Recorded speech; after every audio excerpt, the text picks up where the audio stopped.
کل نفس ذائقۃ الموت۔ میرے محترم بزرگوں اور بھائیوں اور پردہ نشین قابل احترام ماں اور بہنوں، آج کے خطبے میں انشاءاللہ چند باتیں جو آپ کے سامنے رکھنی ہیں وہ قبر کے حوالے سے۔ اللہ تعالیٰ نے انسان کو بہت مختصر زندگی دی ہے، اتنی مختصر زندگی ہے کہ ہم کو نہیں معلوم کتنی ہے۔ دنیا میں بہت سارے لوگ آئے، بڑے بڑے لوگ آئے جن کے پاس بڑی بڑی حکومتیں تھیں، جن کے پاس بڑے بڑے ڈاکٹر تھے، جن کے پاس لاکھوں کی فوج تھی، لیکن وہ بھی اپنے آپ کو موت سے بچا نہیں پائے۔ اس لیے اللہ تعالیٰ کی طرف سے یہ طے ہے کہ جو بھی اس دنیا میں آیا ہے اس کو جانا ہے، اور اللہ تعالیٰ نے یہ مقدر کر دیا ہے، یہ یقینی ہے کہ موت ایک دن آئے گی اس کی۔ کوئی آدمی اپنے آپ کو بچا نہیں سکتا ہے، کوئی آدمی اللہ کے فیصلے کو ٹال نہیں سکتا ہے۔ ساری طاقت لگا کے، چاہے وہ مالی طاقت ہو، چاہے سیاسی طاقت ہو، ساری طاقت لگا کے اپنی زندگی کا ایک لمحہ بڑھا نہیں سکتا ہے۔ جو اللہ تعالیٰ نے اس کے لیے لکھا ہے، موت اس کی اس کے ٹائم پہ آئے گی، بڑھا نہیں سکتا ہے، اپنے آپ کو بچا نہیں سکتا ہے، کوئی نہیں بچا پایا۔ دوسری چیز یہ ہے کہ موت اچانک ہے، اچانک ہے۔ جہاں موت یقینی ہے کہ آئے گی، وہیں اچانک ہے۔ یہ زیادہ خطرناک ہے کہ اچانک ہے۔ کوئی آدمی کام کر رہا ہے دکان میں، کوئی آدمی ٹریولنگ کر رہا ہے، کوئی آدمی کھانا کھا رہا ہے، کوئی آدمی سفر کر رہا ہے، کوئی آدمی مارکیٹ گیا ہے کوئی سامان لانے کے لیے، گھر سے بول کے جاتا ہے ابھی آ رہا ہوں، وہ نہیں آتا ہے، اس کی لاش آتی ہے۔ موت اچانک ہے۔ اللہ رب العالمین کی طرف سے جو فیصلہ ہے، جب وہ وقت آ جاتا ہے تو فرشتہ پھر پوچھتا نہیں ہے کہ تم کو مرنا ہے کہ نہیں مرنا ہے، اس کو ایک لمحے کا بھی ٹائم نہیں دیتا، اتنا بھی موقع نہیں دیتا کہ وہ اپنے گھر والوں کو فون کر کے بتا دے وہ کہاں ہے۔ کیونکہ اللہ کی طرف سے جب وقت آ جاتا ہے تو کوئی آدمی اپنی زندگی کا ایک لمحہ بڑھا نہیں سکتا ہے۔ کتنا جینا ہے یہ ہمارے ہاتھ میں نہیں ہے، لیکن کیسا جینا ہے یہ ہمارے ہاتھ میں ہے۔ ہمارے ہاتھ میں ہماری زندگی ہے، بس جو ملی ہے اس کو کیسا جینا یہ ہمارے ہاتھ میں۔ ہم اللہ اپنی زندگی کا ایک لمحہ بڑھا نہیں سکتے، لیکن اپنی زندگی بدل سکتے ہیں۔ اب جو انسان جیسا جیے گا ویسی اس کی موت ہوگی، اور موت کے بعد کا معاملہ ہوگا۔ اچھا جیا ہے تو اس کی موت بھی اچھی ہوگی، اور مرنے کے بعد کا پورا معاملہ اچھا ہوگا۔ برا جیا ہے، خراب جیا ہے، زندگی اچھی نہیں جیا ہے تو موت بھی مشکل ہوگی، اور موت کے بعد کا پورا معاملہ مشکل ہوگا۔ ہمارے ہاتھ میں ہماری زندگی ہے، بس۔ مرنے کے بعد آدمی کا معاملہ ختم نہیں ہوتا ہے۔ لوگ کیا سمجھتے ہیں، مر گیا ابھی چلو چھٹی مل گئی۔ کوئی آدمی بہت دن سے پریشان رہتا ہے، بیمار رہتا ہے، سالوں سے بیمار ہے، تو انتقال ہو گیا اس کا، تو لوگ تھوڑا سا راحت کی سانس لیتے ہیں، چلو کم سے کم وہ دنیاوی اعتبار سے جو لوگ پریشان تھے وہ راحت پا جاتے ہیں۔ لیکن مرنے کے بعد کسی کا معاملہ ختم نہیں ہوتا ہے۔ مرنے کے بعد اب معاملہ شروع ہوا اس کا۔ موت جو ہے وہ انسان کے موقع کے خاتمے کا اعلان ہے، لیکن انجام کی شروعات ہے۔ اب اس کا انجام شروع ہوتا ہے۔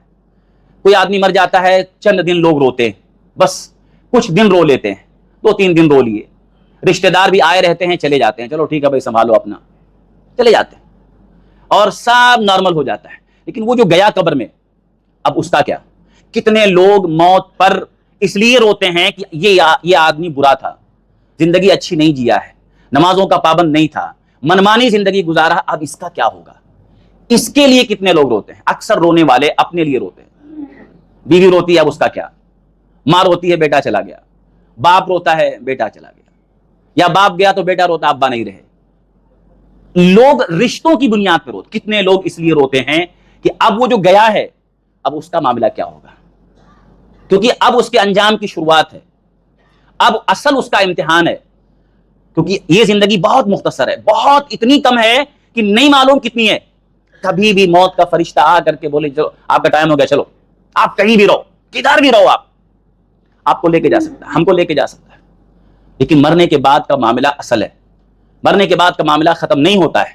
مرنے کے بعد آدمی قبر میں جاتا ہے، اور قبر انسان کے لیے وہ جگہ ہے جہاں جا کے سب برابر ہو جاتے ہیں، چاہے وہ امیر ہو چاہے غریب ہو، پڑھا لکھا ہو، ڈگری والا تھا بغیر ڈگری والا تھا، بہت اونچے خاندان کا تھا بہت چھوٹے خاندان کا تھا، لوگ پوچھتے بھی نہیں تھے اس کو، کیسا بھی ہو، قبر وہ جگہ ہے جہاں جا کے سب برابر، وہی کفن ہے، وہی مٹی ہے، وہی کھڈا کھودا گیا ہے، وہاں جا کے سب برابر۔ اور چاہے وہ دنیا میں کیسا بھی رہتا ہو، دنیا میں بہت اچھا رہتا تھا، کپڑا بہت اچھا پہنتا تھا، مٹی تھوڑا برداشت نہیں ہوتی تھی اس کو، کپڑا چینج کر دیتا تھا، تھوڑا بھی کہیں زمین پہ بیٹھتا نہیں تھا، اس کو تھوڑا برداشت نہیں ہوتا. آج اس کو اسی مٹی میں ڈالا جا رہا ہے, چاہے وہ کیسا بھی رہا ہو, اور سب اس کے اوپر ڈال دیتے, جتنا بھی کھودا, جتنا مٹی سب ڈال دیتے ہیں. قبر وہ جگہ ہے جہاں جا کے سب برابر ہو جاتے ہیں, کوئی امیر کوئی غریب نہیں. اب وہاں جانے کے بعد پھر لوگ اس کو دفنا دیتے ہیں اور دفنا کے چلے آتے ہیں. اب اس کے بعد کیا ہوتا ہے, چند باتیں ہیں کہ قبر ہر دن یاد آنی چاہیے, ہم کو یاد آنی چاہیے, کیونکہ وہی انسان کی پہلی منزل ہے, آخرت کی پہلی منزل ہے, اس کے انجام کی شروعات ہے. جتنا جیا ہے اس جینے کے بعد اب وہیں سے اس کی شروعات ہوگی, کیسا جیا ہے تو. قبر میں جانے کے بعد لوگ دفنا کے چلے آتے ہیں. بعض روایتوں میں ہے کہ جب لوگ جانے لگتے ہیں تو جانے والوں کی آہٹ اور ان کے قدموں کی آواز اس میت کو سنائی جاتی ہے. وہ اسی موقع پر ہوتا ہے, اتنے دیر کے لیے ہوتا ہے. اللہ اس کو سنواتا ہے, دیکھ سب جا رہے ہیں, وہ تیرا باپ بھی جا رہا ہے, بیٹا ہے تو, اور اگر باپ ہے تو سنا تیرا بیٹا بھی جا رہا ہے, دیکھ فلاں فلاں تیرا چاچا ہے, تیرا بھائی ہے, سب جا رہے ہیں. وہ سنا, اس کو کیوں سنایا جاتا ہے, جا رہے ہیں سب چھوڑ کے تیرے کو جا رہے ہیں. کل تو ان کے بیچ میں تھا, کل تو ان کے گھر میں تھا, کل تو اپنے گھر میں تھا, دکان تیری تھی, گاڑی تیری تھی, سب کچھ تیرا تھا. آج تو اکیلا یہاں, اب سب جا رہے ہیں, دیکھ سن قدم, سب جا رہے ہیں تجھے چھوڑ کر کے, کوئی نہیں ادھر. اب تو اور تیرا عمل, تو اور تیری زندگی جیسا جیا تھا وہ یہاں ہے. اس کے بعد لوگ چلے جاتے ہیں. اب اس کے بعد کیا ہوتا ہے, دو فرشتے آتے ہیں. یہ ہر ایک کے ساتھ ہونے والا ہے, یہ صرف کہانی نہیں ہے, یہ صرف سننے کا معاملہ نہیں ہے کہ ہم سنتے ہیں خطبے میں سن لیا بس خلاص. یہ ہر دن جینا ہے, یہ ہر دن سوچنا ہے, میرے ساتھ ہونے والا ہے, میرے ساتھ ایک بڑا ایگزام ہونے والا ہے, ایک بڑا امتحان ہے. آج دنیا کے سارے امتحان کی تیاری کرتا ہے. بچہ اگر باہر کھیلتا ہے, باپ اگر آ جائے کام سے اور دیکھا اس کا ایگزام چل رہا ہے اور کھیل رہا ہے, باپ ڈانٹتا ہے اس کو, تیرا ایگزام چالو ہو تو کھیل رہا ہے, بچے کو ڈانٹتا ہے. وہی بچہ پوچھ لے آپ کا بھی ایگزام ہونے والا ہے, مرنے کے بعد آپ کا بھی ہونے والا ہے, کتنا تیاری آپ کر رہے ہیں, کتنا آپ روزانہ کتنی تیاری آپ کی, کیونکہ اس کے لیے ٹائم نہیں, کبھی فرشتہ آ سکتا آپ کو, کبھی بھی موت آ سکتی ہے. جس وقت موت آئی اسی وقت سے انجام شروع. دو فرشتے آتے ہیں, دفنا کے لوگ چلے آئے, فرشتے آتے ہیں, اس کو جگاتے ہیں. بہت لمبی روایت ہے مسند احمد کی اور کئی روایتوں میں, صرف بتانا ہی ہے. دو فرشتے آتے ہیں, اس کو اٹھاتے ہیں. حدیث کے الفاظ ہیں فانتحرہ, اس کو ڈانٹ کے اٹھاتے ہیں. ڈانٹتے ہیں, کیوں ڈانٹتے ہیں؟ بعض علماء نے ذکر کیا اس میں کہ مطلب آدمی چونک کے اٹھتا ہے, گھبرا کے اٹھتا ہے, جیسے کوئی سویا ہوا آدمی ہو, کوئی آدمی آواز تیز لگا دے تو آدمی ہڑبڑا کے اٹھتا ہے, ہکا بکا, اس کو کیا مطلب بالکل چونک جاتا آدمی. تو دو فرشتے اس کو ڈانٹ کے اٹھاتے ہیں تاکہ کتنا زندگی کیسا جیا ہے اب معلوم ہوگا, اٹھ. اور اس کے بعد وہ دونوں فرشتے 3 سوال کرتے ہیں, فٹافٹ 3 سوال, جلدی 3 سوال کرتے ہیں. وہ 3 سوال کیا ہے سب کو معلوم ہے, 3 سوال سب کو پتا, لیکن وہ 3 سوال یاد کرنے والا نہیں ہے, وہ بائی ہارٹ نہیں ہے, وہ میموری میں یاد کرنے والا نہیں, ایک ذہن میں بیٹھا لو, وہ جینے والا ہے. جیسا جیا ہوگا تو جواب دے پائے گا. پہلا سوال اللہ کی طرف سے پہلا انٹرویو ہے. یہ وہ انٹرویو ہے جو یہاں پاس ہو گیا نا, اس کے بعد آگے سب پاس ہے. وہ پل صراط پر بھی پاس ہے, وہ حشر کے میدان بھی پاس ہے, وہ ہر جگہ پاس ہے. یہاں پاس تو آگے پاس, یہاں فیل تو آگے فیل. یہ ہر انسان کا مرنے کے بعد پہلا انٹرویو ہے. 3 سوال. پہلا سوال من ربک, یہ پہلا سوال. وہاں یہ نہیں پوچھا جائے گا تیرے پاس ڈگری تھی کہ نہیں تھی, بینک بیلنس کتنا تھا, کس گاڑی سے گھومتا تھا تو, کون سی دکان پہ بیٹھتا تھا, تجوریاں کتنی تیری پاس تھی, زیورات کتنے تھے, کپڑے کتنے تھے, کچھ نہیں. وہ سب دنیا میں کام آتا تھا. اب وہ سب دوسرے لوگوں کا ہے, تیرا نہیں ہے. وہ دکان بیٹا بیٹھ رہا ہے, گاڑی کوئی اور لے کے گھوم رہا ہے, تو یہاں ہے اور یہاں کچھ نہیں. من رب, پہلا سوال, تو کس کو دنیا میں اپنا بڑا مان کے آیا ہے؟ تیری زندگی میں بڑا کون تھا؟ پیسہ, خواہشات؟ تیری زندگی میں بڑا رب تیرا کون تھا؟ تو نے اپنے خواہش کو اپنا رب بنایا, سماج کو رب بنایا تھا, یعنی تیری زندگی میں بڑا کون تھا جس کے لیے تو سب چھوڑ سکتا ہے؟ تیرا رب کون؟ سب کو پہچانا, رب کو پہچانا, اپنے مالک کو پہچانا تھا کہ نہیں پہچانا تھا؟ رشتہ دار کو پہچانتا تھا, ابا اما کو پہچانتا تھا, سب کو پہچانتا تھا, کسٹمر پہچانتا تھا, لیکن رب کو پہچانا کہ نہیں پہچانا؟ من رب, پہلا سوال ہے. یہ یاد والا نہیں ہے کہ مجھے تو معلوم ہے, مشرکین کو بھی معلوم تھا, مکہ کے مشرکین کو بھی معلوم تھا. اللہ نے قرآن میں کہا ان سے پوچھو بارش کون برساتا, بولیں گے اللہ.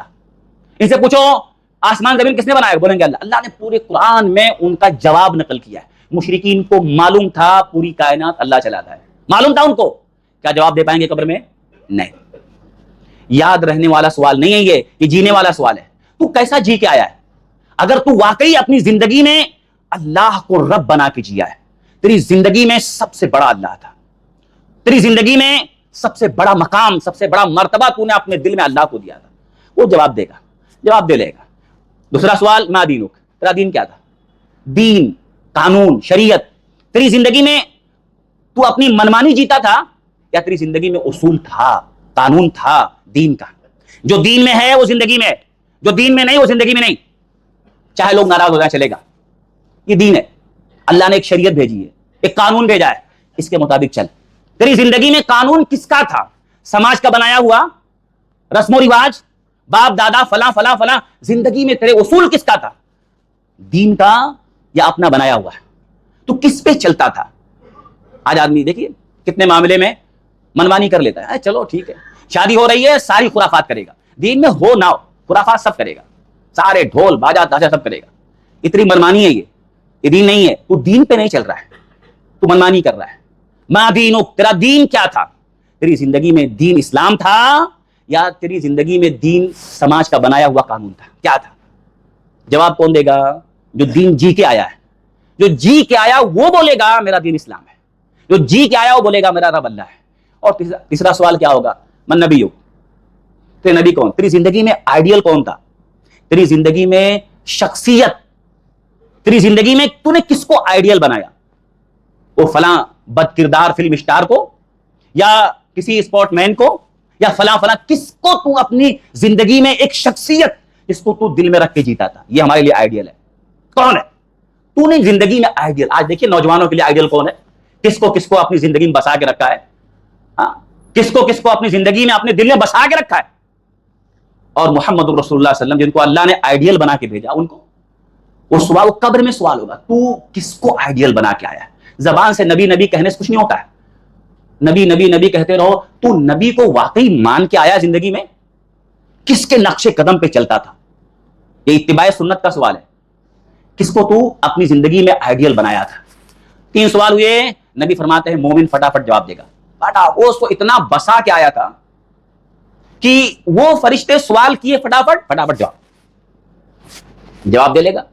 اللہ کی طرف سے آواز آئے گی, صدق عبدی, میرے بندے نے سچ کہا, میرے بندے نے سچ کہا. یعنی جیسا زندگی جیا تھا نا, سچ ہے, جو بولا سچ ہے. اس کے بعد اللہ کی طرف سے اس قبر میں معاملہ شروع ہوتا. قبر کا منظر بتا رہا ہوں, اب وہ معاملہ شروع ہوتا ہے. 3 سوال کا جواب فٹافٹ دیا. اب اللہ کی طرف سے آواز آتی ہے کہ افرشوہ من الجنہ, اس کو جنت کا بستر بچھا دو. کہاں لٹا کے آئے تھے؟ مٹی پہ. یہ قبر میں ہوتا ہے. اللہ کی طرف سے آواز آتی ہے اس کے قبر میں جنت کا بستر لگا دو. اور وَأَلْبِسُوهُ مِنَ الْجَنَّةِ, جنت کا لباس پہنا دو. لوگ سب اتار لیے تھے کپڑا, سارا کپڑا اتار لیے تھے اور کفن میں لپیٹ دیے تھے, مٹی پہ وہاں لے جا کے لٹا دیے تھے.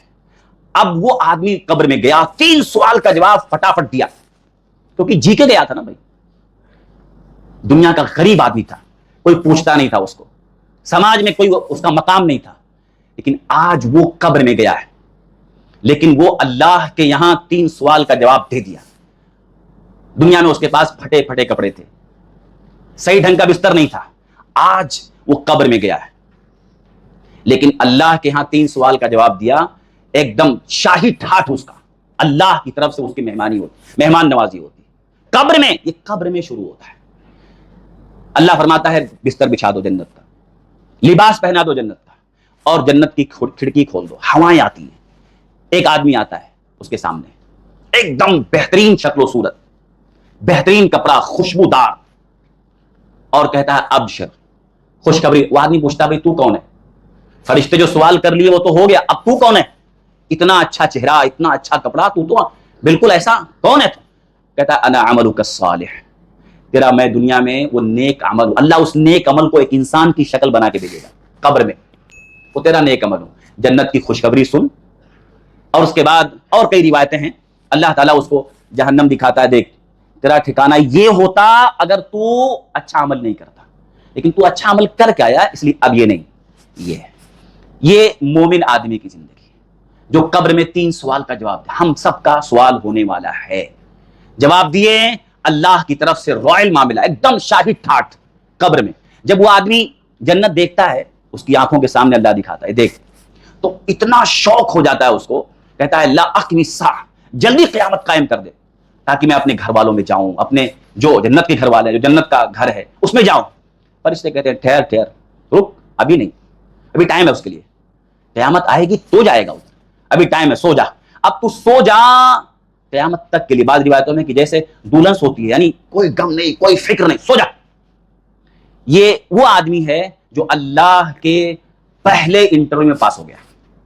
دوسرا وہ آدمی, حدیث کے الفاظ ہیں کہ جو آدمی برا جی کے گیا ہے, زندگی اچھی نہیں جیا ہے, چاہے وہ کافر ہو, فاسق ہو, فاجر ہو, کوئی اچھی زندگی نہیں جیا ہے. وہی 3 سوال اس سے بھی ہوتے ہیں, 3 سوال. اور ہر سوال کے جواب میں کیا کہتا ہے وہ؟ ہر سوال کے جواب میں ہاں ہاں ہاں. جیسے کوئی آدمی وہ ہوتا ہے نا, اچانک کہیں ایکسیڈنٹ ہو جائے تو اتنا گھبرا جاتا ہے وہ آدمی کہ اس کو اپنا فون نمبر بھی نہیں معلوم, نام بھی پتا نہیں ہوتا. تو نام کیا بھائی؟ ہاں. نمبر کیا ہے؟ ہاں, اس کو نہیں معلوم. یہی عمل قبر میں ہوتا ہے کہ جب فرشتے اس کو ڈانٹ کے اٹھاتے ہیں اور پوچھتے ہیں من ربک, بولتا ہے ہاں لا ادری, نہیں معلوم. تو وہ الفاظ اللہ کے نبی نے ذکر کیا جو ایک چونکا ہوا آدمی, گھبرایا ہوا آدمی بولتا ہے ہاں ہاں. الفاظ ہاں ہاں, یعنی اس کو آپ اپنی زبان میں آدمی چونکا کیسا بولتا ہے, لا ادری, نہیں معلوم میرے کو. ہر سوال کے جواب میں بولتا ہے لا ادری, لا ادری, نہیں پتا میرے کو, نہیں پتا. اللہ کی طرف سے آواز آتی ہے کذب عبدی, جھوٹ بولا ہے, سب بتایا گیا تھا, سب اس کو ساری چیزیں بتائی گئی تھی, لیکن ایسا نہیں کہ اس کو بتایا نہیں گیا, سب معلوم تھا, لیکن اس نے عمل کیا نہیں, عمل کیا نہیں. لا ادری, میں نہیں جانتا, مطلب ایسا تو ہے کہ نہیں جانتا تھا, سب معلوم تھا, کیا نہیں اس نے, جھوٹ بول رہا ہے. اور اللہ کی طرف سے پھر آواز آتی ہے کہ البسوہ من النار, افرشوہ من النار, اس کے نیچے جہنم کا بستر لگا دو. اللہ ہم سب کو اس سے محفوظ رکھے. اللہ کی طرف سے آواز آتی ہے جہنم کا بستر لگا دو اور جہنم کا لباس پہنا دو اس کو, اور اس کے بعد جہنم کی کھڑکی کھول دو. یہ قبر میں ہوتا ہے, ہم کو دکھے چاہے نہ دکھے, قبر میں ہوتا ہے. جہنم کی کھڑکی کھولی جاتی ہے, گرم گرم ہوائیں, ایک دم دھواں, اور جس طرح ہوتا ہے پورا آدمی بھٹی ہوتی ہے, جیسے دنیا میں بھٹی ہوتی ہے بالکل جل رہی, تو وہ قبر میں ہوتا ہے. اس کے بعد اور بھی کئی الفاظ ہیں, اور اس کے بعد پھر ایک آدمی آتا ہے ایک دم بدصورت, لباس ایک دم بدبودار, اور آتا ہے. یہ آدمی پوچھتا ہے تو کون ہے؟ کہتا ہے تیرا وہ برا عمل ہوں, انا عملک السیئ, تیرا برا عمل ہوں, تو دنیا میں جو کرتا تھا برا عمل, وہ برا عمل ہوں تیرا میں. اور سن جہنم کی خوشخبری سن, تیرے لیے جہنم کی خوشخبری ہے, جنت نہیں. میں اسی کے بارے میں تجھے بتانے آیا. اس کے بعد اللہ کے نبی کی حدیث ہے, پھر ایک آدمی اس کے اوپر مسلط, ایک فرشتہ اس کے اوپر مسلط کیا جاتا ہے, اعما و ابکم, یعنی گونگا بہرا, ایک گونگا بہرا ایک شخص مسلط کر دیا جاتا ہے, فرشتہ مسلط کر دیا جاتا ہے, اور اس کے ہاتھ میں الفاظ ہیں کہ لوہے کا ہتھوڑا ہوتا ہے, اور اس کو اتنا تیز مارتا ہے کہ وہ آواز پوری کائنات میں جن اور انسان کو چھوڑ کے سب سنتے ہیں. ایسی مار مارتا ہے وہ کہ اگر وہ ہتھوڑا پہاڑ پہ مار دیا جائے تو پہاڑ جو ہے ریزہ ریزہ ہو جائے, یعنی بالکل وہ پہاڑ اس چوٹ سے, اس مار سے پہاڑ ریزہ ریزہ ہو جائے, اتنا تیز ہوتا ہے. اور وہ فرشتہ اس کو مارتا ہے, وہ ختم ہو جاتا ہے, پھر روح لوٹائی جاتی ہے, اور وہ چیختا ہے, جو اس کی آواز یا اس کے مارنے کی آواز کون نہیں سنتا ہے؟ صرف 2 لوگ, الا الثقلین, نبی نے فرمایا 2 مخلوق نہیں سنتی ہے, جن اور انسان. اللہ نے چھپا کے رکھا ہے, اللہ نے نہیں سنایا, لیکن کسی کو سنایا. کون سنا ہے؟ ہمارے نبی کو اللہ نے سنوایا ہے.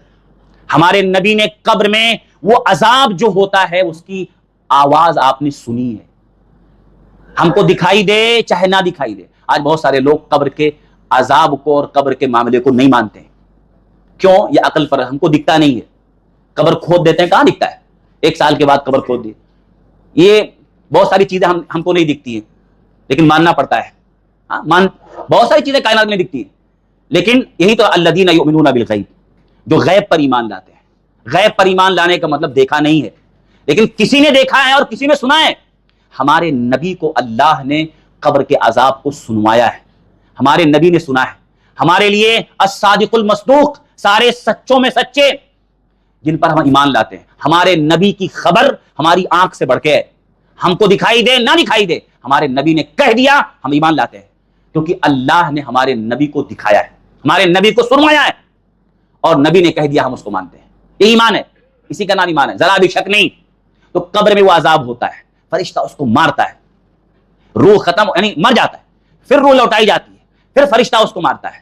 اور ایسے ہی کب تک ہوتا رہے گا؟ جب تک وہ قبر میں رہے گا. یہ قبر کا معاملہ ہے. ایک آدمی وہ ہے جو ٹھاٹ سے سو جا، کب تک؟ قیامت تک. ایک آدمی وہ ہے جس کا معاملہ یہ ہوتا ہے کہ اس کو قبر میں عذاب ہوتا ہے. کب تک عذاب ہوتا ہے؟ جب تک قیامت نہیں آئے گی، اس کو دوبارہ اٹھایا نہیں جائے گا. میرے بھائیو، یہ قبر کا مختصر منظر ہے جو میں نے ذکر کیا کہ ہر انسان کو اس سے گزرنا ہے، ہر انسان کو وہاں جانا ہے، تیاری کرنا چاہیے. بعض روایتوں میں کچھ ایسے گناہ بتائے گئے جن کی وجہ سے قبر میں عذاب ہوتا ہے. بعض گناہ کا نبی نے باقاعدہ اشارہ کیا، جیسے مثال کے طور پہ غیبت کے بارے میں، کہ جو آدمی ان کی غیبت کرتا ہے، اللہ کے نبی کو دکھایا گیا، فرشتے آئے، آپ کو باقاعدہ معراج کی رات میں آپ کو بہت سارے ایسے لوگوں کے بارے میں دکھایا گیا کہ جن کو برزخ کی زندگی میں عذاب ہو رہا تھا. اور دیکھا کہ آپ کو دکھائے گا کہ کچھ لوگ ہیں جن کے تانبے کے ناخن ہیں، تانبا ہوتا ہے، اور وہ اپنے چہروں کو نوچ رہے ہیں، سینوں کو نوچ رہے ہیں. نبی نے پوچھا، اے فرشتوں، یہ کون لوگ ہیں جن کو ایسی سخت یہ اپنے آپ کو ہلاک کر رہے ہیں؟ تو کہا کہ یہ وہ لوگ ہیں جو دنیا میں اپنے بھائی کا گوشت کھاتے تھے، وَيَقَعُونَ فِي أَعْرَاضِهِمْ، ان کی عزتوں میں پڑتے تھے، یعنی غیبت کرتے تھے. آج ہم کہیں بیٹھ جاتے ہیں، عورت ہو مرد ہو، دوسرے کے بارے میں شروع، فلاں ایسا ہے، فلاں ایسا ہے. قبر میں عذاب ہوتا ہے. نبی کو باقاعدہ اسپیشل دکھایا گیا ان لوگوں کے بارے میں جو کون سا عذاب ہوتا ہے قبر میں. ایسے یعنی قبر میں الگ الگ عذاب ہوتا ہے، جیسی سزا. یہاں نبی نے بتایا کچھ لوگوں کو باقاعدہ یہ عذاب ہو رہا تھا کہ ان کے ناخن تانبے کے دیے گئے تھے اور اپنے خود چہرہ نوچ رہے تھے، سینے کو نوچ رہے تھے، اپنے نوچ رہے تھے، خون بہ رہا ہے، لہو لہان ہے. کیوں؟ کیونکہ دنیا میں یہ لوگوں کی اپنے بھائیوں کا گوشت کھاتے تھے. بھائی کا گوشت مطلب اللہ نے قرآن میں کہا جو آدمی غیبت کرتا ہے وہ گویا اپنے مردہ بھائی کا گوشت کھاتا ہے. کسی کی عزت کو نیلام، تو دنیا میں یہ اپنے بھائی کی عزت کو نیلام کرتے تھے. آج ان کو سزا دی جا رہی ہے کہ اپنے ناخن سے خود جو ہے اپنے چہرے کو نوچ رہے ہیں. چہرہ کیوں؟ چہرہ انسان کی پرسنالٹی ہوتی ہے. چہرہ داغدار کیا انہوں نے دنیا میں، اپنے بھائی کا چہرہ لوگوں کے سامنے بگاڑا، لوگوں کی نگاہوں میں اس کی عزت کو کم کیا. آج یہ ان کو سزا مل رہی ہے. ایسے اور آپ نے ایک جگہ ایک روایت میں آپ کو بتایا گیا، سنایا گیا باقاعدہ، نبی جا رہے تھے وہاں سے اور دیکھا دو قبر والوں، آپ نے کہا یہ دو قبر والوں کو عذاب ہو رہا ہے. باقاعدہ آپ نے کہا یہ دو قبر والوں کو عذاب ہو رہا ہے. نبی کو عذاب سنایا گیا. کہا یہ قبر والا یہ کیا کرتا تھا؟ چغلی کرتا تھا. اور یہ قبر والا یہ پیشاب کے چھینٹے سے بچتا نہیں تھا. آپ نے وجہ بتائی، جرم بتایا. پہلا جرم کیا تھا؟ غیبت. یہاں دو قبر والوں کو عذاب ہو رہا ہے. نبی فرماتے ہیں ایک چغلی کرتا تھا، ایک پیشاب کے چھینٹے سے بچتا نہیں تھا. چغلی اور غیبت میں فرق ہوتا ہے. غیبت تو یہ ہے کسی انسان کے اندر کوئی عیب ہے اور اس کو لوگوں کے سامنے بیان کرو، آپ اس کے پیٹھ پیچھے بیان کرو. کسی کے عیب کو اس کے پیٹھ پیچھے بیان کرنا یہ غیبت ہے، نہیں کرنا چاہیے. اور چغلی یہ ہے کسی کی بات کو نقل کرنا، جا کے کسی کو بتانا، یا اس کی بات سن کے جس کے بارے میں اس نے بولا تھا جا کے ادھر اس کو لگا بجھا کے بتانا تاکہ ان دونوں میں بگاڑ ہو جائے. ایک کی بات دوسرے کو جا کے بتانا تاکہ دونوں میں فساد ہو، بگاڑ. اس کو چغلی بولتے ہیں. یہ بھی کچھ لوگوں کی عادت ہوتی ہے سماج میں. ان کو کچھ نہیں رہتا ہے، بس ان کا کام ہے بھائی میں لڑا دو، ان کا کام ہے دو عورتوں میں لڑا دو، بس ادھر کی بات ادھر، ادھر کی بات ادھر. یہ چغلی ہوتا ہے. اس سے قبر میں عذاب ہوتا ہے. نبی کو عذاب سنایا گیا. اور آپ نے کہا یہ ایک قبر والا ہے پیشاب کے چھینٹے سے بچتا نہیں تھا، یعنی استنجا وغیرہ نہیں کرتا تھا. آج کتنے لوگ ہیں، کتنے لوگ آج صفائی کا اہتمام نہیں کرتے. آپ بتائیے جو آدمی صفائی کا اہتمام نہیں کر سکتا ہے وہ پورے دین کی حفاظت کیسے کر سکتا ہے؟ جس آدمی کی زندگی میں اپنے صفائی کا اہتمام، اپنے جسم کی صفائی کا اہتمام، پیشاب کے چھینٹے سے بچتا نہیں، استنجا نہیں کرتا ہے، وہ پورے دین کی حفاظت کیسے کرے گا؟ کیا کر سکتا ہے وہ؟ تو قبر میں کئی اور بھی گناہ بتائے گئے جن کی وجہ سے قبر میں عذاب ہوتا ہے۔ ہمارا کام کیا ہے؟ کرنا کیا ہے؟ میں نے شروع میں کہا ہمارے ہاتھ میں ہماری زندگی ہے، بس کتنا جینا ہمارے ہاتھ میں نہیں ہے، لیکن کیسا جینا ہے ہمارے ہاتھ میں ہے۔ ایک ایک دن جا رہے ہیں، ایک سورج ڈوبا ایک دن گیا، واپس نہیں آئے گا، ایک سورج ڈوب گیا ایک دن گیا، ہماری زندگی کا ایک دن چلا گیا، واپس نہیں آئے گا۔ کرنا کیا ہے؟ کرنا یہ ہے، تیاری کرنا چاہیے، ہر دن اپنے قبر کو یاد کرنا چاہیے، قبروں کی زیارت کرنی چاہیے۔ ہم لوگ قبر پہ کب جاتے ہیں؟ کسی کا جنازہ پڑھنا ہوا تو جائے، چلو بھائی جنازہ آ جائے، ہاں مٹی دینا ہے چلو، ویسا ہم کب جاتے ہیں؟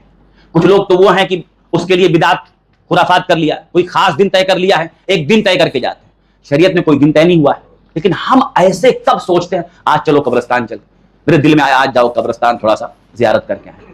قبروں کی زیارت کیا کرو، نبی نے فرمایا قبروں کی زیارت کرو، کیوں؟ فإنها تذکر الآخرہ، یہ آخرت یاد دلاتی ہے، موت یاد دلاتی ہے، موت کے بعد کا معاملہ یاد دلاتی ہے، دلوں کو نرم کرتی ہے قبر۔ آدمی جا کے دیکھے، وہاں جا کر کوئی خرافات نہیں کرنا ہے، وہاں جا کر کے صرف دیکھنا ہے کہ مجھے بھی یہیں آنا ہے، یہ میری منزل ہے۔ وہ جہاں فلیٹ میں رہ رہا ہے نا، بہت بہت مہنگا خریدا ہے، وہ کسی اور کا ہوگا، کسی اور کا ہوگا، لڑیں گے لوگ اس کے لیے، لڑیں گے، میری اصل جگہ ادھر ہے، یہاں آنا ہے۔ اس کے لیے تیاری کتنی ہے، روزانہ اس کے لیے تیاری کتنی ہے؟ قبروں کی زیارت کیا کرو، جانا چاہیے، جا کر کے دیکھنا چاہیے۔ آج آدمی کسی کی مٹی دینے جاتا ہے نا، تو وہاں بھی اتنا دل سخت ہو گیا، وہاں جانے کے بعد بھی ایران توران کرتا ہے، کتنا کما رہا ہے، کتنا ہے، کیا ہے، وہاں بھی اس کے منہ میں ہنسی ہے۔ آپ غور کرو، اس جگہ کہاں کھڑا ہے وہاں بھی ہنسی ہے اس کو، وہاں بھی بزنس کی باتیں کر رہا ہے، وہاں بھی کھڑے ہو کر کے دنیا کی باتیں۔ آج یہ دلوں کی سختی کی پہچان، وہاں جا کر کے بھی وہ کر رہا ہے، کیوں؟ اس کو احساس نہیں ہے، اپنا مرا کبھی دیکھا نہیں، دوسروں کو مرتے دیکھ دیکھ کر کے وہ سمجھتا موت دوسروں کے لیے۔ ہر دن آدمی کو موت یاد کرنی چاہیے اور قبر یاد کرنی چاہیے، اور قبر وہ جگہ ہے جو سب سے، اللہ کے نبی کی حدیث ہے کہ سب سے بھیانک منظر اگر میں نے دیکھا ہے تو وہ قبر کا منظر ہے، قبر سے زیادہ بھیانک منظر میں نے اور کوئی نہیں دیکھا، یہ نبی کے الفاظ ہیں۔ حضرت عثمان رضی اللہ تعالیٰ عنہ جب قبر سے گزرتے تھے، دیکھتے تھے قبر کو، کبھی گزرنا ہوا ایسا قبر کے پاس سے، اتنا روتے تھے، اتنا روتے تھے۔ لوگوں نے پوچھا ان سے کہ آپ اتنا روتے ہیں قبر کو دیکھ کر کے؟ تو یہی روایت بتائی جو میں نے پڑھی، کہا اس لیے میں روتا ہوں کیونکہ نبی نے فرمایا، میں نے سنا ہے کہ سب سے زیادہ بھیانک منظر اگر کوئی ہے وہ قبر ہے، اور قبر آخرت کی منزل میں پہلی منزل ہے، یہ پہلی سیڑھی ہے۔ یہاں اگر تو چڑھ لیا، پاس ہو گیا، تو آگے اپنے آپ پاس ہو جائے گا، یہاں فیل ہو گیا تو آگے فیل ہو جائے گا۔ میرے بھائیوں، قبر یا تو راحت کی جگہ ہے اور یا تو مصیبت کی جگہ ہے۔ اب ہمارے ہاتھ میں ہماری زندگی ہے، یا تو اس زندگی کو بگاڑ کے منمانی جی کر کے قبر کو اپنے لیے مصیبت بنا لیں، اور یا تو بہترین زندگی جی کے، اچھی زندگی جی کر کے، اللہ والا بن کر کے، دین والا بن کر کے، نبی کی سنتوں پہ چل کر کے، زندگی صبح و شام بہترین گزار کے اپنی قبر کو آرام کی جگہ بنا لیں۔ وہ ہمارے ہاتھ میں ہے۔ اللہ تعالی ہم سب لوگوں کو روزانہ اپنے قبر کی تیاری کرنے کی توفیق عطا فرمائے، ہر دن موت یاد کرنے کی توفیق عطا فرمائے۔ اللہ تعالیٰ اگر ہم میں سے ابھی جو ہمارے بھائی ابھی منمانی زندگیاں گزار رہے ہیں، دین سے دور ہیں، مسجد سے دور ہے، اللہ ہم سب کو، ان سارے بھائیوں کو مسجد کا راستہ بتا دے، اللہ ان کے دلوں میں نماز کی محبت پیدا کر دے، دین کی محبت پیدا کر دے، نبی کی محبت پیدا کر دے۔ آمین، تقبل یا رب العالمین۔